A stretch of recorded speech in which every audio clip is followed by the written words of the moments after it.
जीवन में मुश्किल परिस्थिति में दिया गया साथ सफलता मिलने पर बजने वाली तालियों से कई गुना ज़्यादा बेहतर होता है। नमस्कार दोस्तों, मैं ज्योतिष आचार्य वासुदेव मिश्रा आपका अपने चैनल सत्य की खोज में हार्दिक अभिनंदन करता हूं। दोस्तों, आज का यह ज्योतिष का कार्यक्रम आप लोगों के लिए यानी कि मिथुन राशि वालों के लिए बेहद ही ज़्यादा खास कार्यक्रम साबित होगा। आज हम चर्चा करेंगे आपके साप्ताहिक राशिफल के बारे में।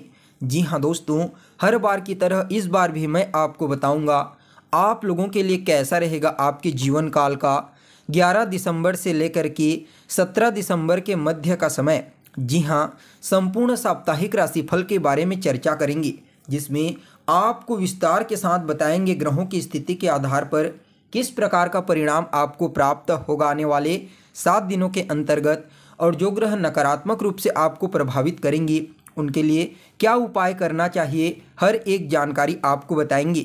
इसलिए कार्यक्रम को बिना मिस किए अंत तक देखिए। और अगर आप अपनी जन्म कुंडली पर हमसे परामर्श लेना चाहते हैं तो वीडियो के अंदर और डिस्क्रिप्शन बॉक्स में आपको नंबर मिल जाएगा, जहां से आप संपर्क करके अपनी जन्म कुंडली का विश्लेषण करवा सकते हैं।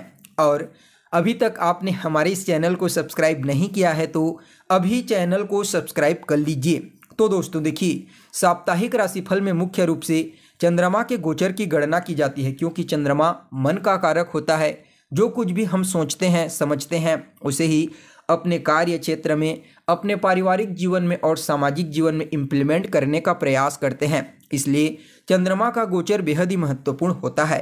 तो सप्ताह के शुरुआत में अगर चंद्रमा के गोचर के बारे में बात की जाए तो 11 और 12 तारीख को चंद्रमा वृश्चिक राशि में गोचर करेंगे। और वृश्चिक राशि जो होती है ना, वह चंद्रमा की नीच राशि होती है, जिसके परिणाम स्वरूप इस समय थोड़ा सा टेंशन, तनाव और डिप्रेशन की समस्या आपको देखने को मिल सकती है। हालांकि यहाँ पर मंगल भी मौजूद रहेंगे, जिसकी वजह से चंद्रमा का नीचत्व कम हो जाएगा और नीच भंग राजयोग का निर्माण होगा। यह आपके लिए काफ़ी हद तक तनाव, डिप्रेशन और परेशानियों से मुक्ति दिलाने का कार्य करेगा। तो वहीं सप्ताह के मध्य में 13 और 14 तारीख को चंद्रमा का गोचर धनु राशि में होगा, जो देवगुरु बृहस्पति की मूल त्रिकोण राशि है। यहाँ पर देवगुरु बृहस्पति की नवम दृष्टि भी पड़ रही है, जिसके परिणाम स्वरूप गज केसरी योग के समान प्रभाव आपको देखने को मिलेगा। तो ऐसे में यह जो मध्य का समय है कई मामलों में आपके लिए बेहतर रहेगा। तो वहीं सप्ताह के अंतिम पड़ाव में 15, 16 और 17 तारीख को चंद्रमा मकर राशि में ट्रांजिट करेंगी। मकर राशि में ट्रांजिट करते हुए चंद्रमा के ऊपर केतु की पंचम दृष्टि पड़ेगी, जिसकी वजह से इस समय फिर से टेंशन, तनाव और डिप्रेशन जैसी चीज़ें उत्पन्न हो सकती है। इसलिए किसी भी चीज़ को लेकर के ज़्यादा नेगेटिविटी होने से बचिए और पॉजिटिव थॉट्स को अपने दिमाग पर लाइए। तो दोस्तों देखिए, सप्ताह के शुरुआत में 11 और 12 तारीख को चंद्रमा आपकी राशि से छठे स्थान में गोचर करेंगे। छठे स्थान में गोचर करते हुए चंद्रमा आपको बड़े स्तर पर कर्ज से रिलेटेड, शत्रु से रिलेटेड परेशानियों से मुक्ति दिलाएंगे। इस समय संतान कंसीव से संबंधित कोई गुड न्यूज़ की प्राप्ति आपको हो सकती है। इसके अलावा विदेश यात्रा के लिए भी समय बहुत ही बेहतर कहा जा सकता है। इस समय आपके परिवार के ही कुछ लोग आपके खिलाफ षड्यंत्र कर रहे थे, उससे आप बचेंगे। साथ ही साथ नेत्र रोग, पेट, सर दर्द और पैरों से संबंधित जो समस्याएं अभी तक आपको झेलनी पड़ रही थी वह भी दूर होती हुई नजर आएंगी। इसके अलावा व्यर्थ के आरोप प्रत्यारोप में आप फंसे हुए थे, तो उससे भी आप अपने आप को बाहर निकलता हुआ महसूस करेंगे। आपको बता दें, इस समय आप अपने व्यर्थ के खर्चों पर, अपयश पर भी विशेष रूप से नियंत्रण रखने वाले हैं। साथ ही साथ संतान के द्वारा आपको अभी तक लाभ की प्राप्ति नहीं हो पा रही थी, तो वहाँ से भी अब आपको लाभ मिलना प्रारंभ हो जाएगा और मन की नेगेटिविटी तो दूर होगी ही होगी। साथ में एक नई ऊर्जा के साथ अपने जीवन में एक नई शुरुआत करने का प्रयास आप करेंगे। पारिवारिक जीवन में तालमेल अच्छा रहेगा। और सबसे बड़ी बात यहाँ पर क्या है, यह आपकी लव लाइफ को लेकर के है, जिसमें बेहतर तरीके से सुधार होने की प्रबल संभावना है।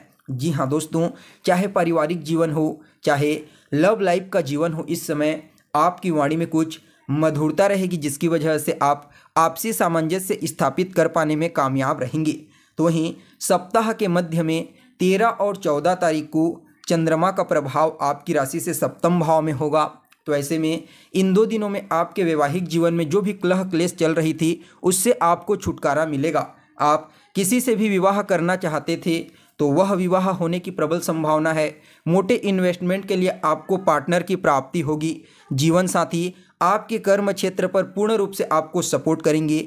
मनचाही नौकरी मिलने की प्रबल संभावना है। व्यापार में भी परिवर्तन का योग बना हुआ है।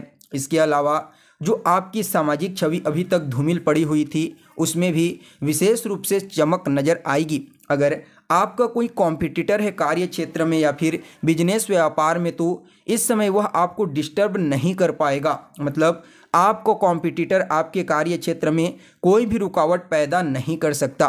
तो वहीं दोस्तों इस समय आपको परिवार के सभी लोगों का सपोर्ट देखने को मिलेगा।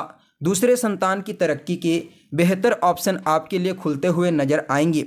ओवरऑल देखा जाए तो सप्ताह का जो मध्य का समय है यह आपके वैवाहिक जीवन में मधुरता लाने के लिए बेहतर है। पार्टनरशिपिंग के कार्य क्षेत्र में आपको विशेष लाभ की प्राप्ति होगी। आपके डेली इनकम में वृद्धि होगी और संतान से संबंधित जो भी प्रॉब्लम आपकी चल रही थी वह सभी की सभी प्रॉब्लम दूर हो जाएगी। साथ ही साथ इस समय नया व्यापार शुरू करने के लिए भी समय उत्तम कहा जा सकता है।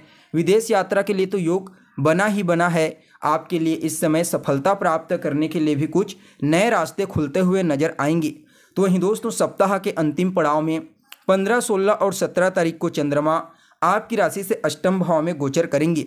तो ऐसे में आपके जीवन में जो व्यर्थ के केस मुकदमे चल रहे थे उससे आपको बचाएंगे। इसमें कहीं कोई दो मत वाली बात नहीं, लेकिन फिर भी इस समय आपके खिलाफ कुछ लोग षड्यंत्र कर सकते हैं, आपकी छवि को धूमिल करने का प्रयास कर सकते हैं। इसलिए थोड़ा सा आपको सावधान और सजग रहने की आवश्यकता है। इसके साथ ही दोस्तों इस समय आपकी खानदानी संपत्ति को लेकर के जो पारिवारिक जीवन में डिस्टर्बेंस चल रही थी वह ठीक होगा। ससुराल पक्ष से भी किसी व्यर्थ की बात को लेकर के जो वैचारिक मतभेद चल रही थी वहाँ पर भी अब आपको सुधार होता हुआ नजर आएगा। इस समय आपको अपने कर्म क्षेत्र पर विशेष रूप से ध्यान देने की आवश्यकता है। किसी अन्य की बातों पर आपको बिल्कुल भी ध्यान नहीं देना है। इस समय आपके लिए धन प्राप्ति के नए रास्ते खुलेंगे।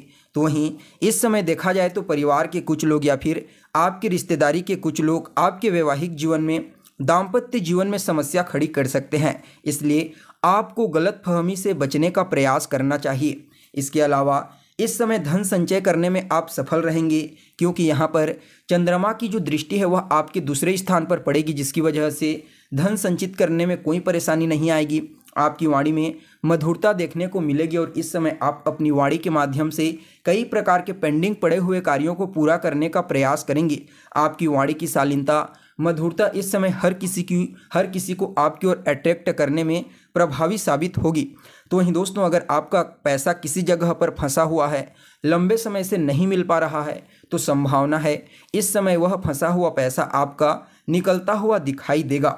तो वहीं आपकी लव लाइफ में भी कुछ बेहतरीन बदलाव होने का योग बना हुआ है। इस समय सभी प्रकार के कानूनी परेशानियों से जो भी प्रॉब्लम आपको हो रही थी आप उससे बाहर निकलेंगी और पेट और पैरों में भी जो समस्याएं अभी तक आपको हो रही थी वह भी आपको ठीक होता हुआ नजर आएगा। इसके साथ ही देखा जाए तो इस समयावधि में आपको थोड़ा विशेष रूप से अपने कार्य क्षेत्र पर बाहरी लोगों का डिस्टर्बेंस हो सकता है, इसलिए थोड़ा सा इस चीज़ पर आपको ध्यान देने की आवश्यकता है। बाकी यह जो 3 दिन का समय है आपके लिए अच्छा रहेगा, क्योंकि यहाँ पर केतु का भी प्रभाव होगा, जिसकी वजह से थोड़ा सा टेंशन और डिप्रेशन जैसी स्थिति उत्पन्न हो सकती है। इसलिए नेगेटिव थॉट्स को अपने दिमाग से बाहर निकालिए और अपने वर्तमान में पॉजिटिव रहिए। सब कुछ आपके लिए अच्छा होने का प्रयास करेगा। फिर भी इस सप्ताह को और ज़्यादा बेहतर बनाने के लिए आपको रोजाना गणेश चालीसा का पाठ करना चाहिए और बुधवार के दिन आप मंदिर में जाइए गणेश भगवान के और एक दुर्वा अर्पित कीजिए। आपके लिए यह सप्ताह अत्यंत ही श्रेष्ठ साबित होगा। तो दोस्तों कैसी लगी आपको जानकारी कमेंट करके बताइए। फिर मिलेंगे एक नए और ताज़ा एपिसोड में, तब तक के लिए नमस्कार।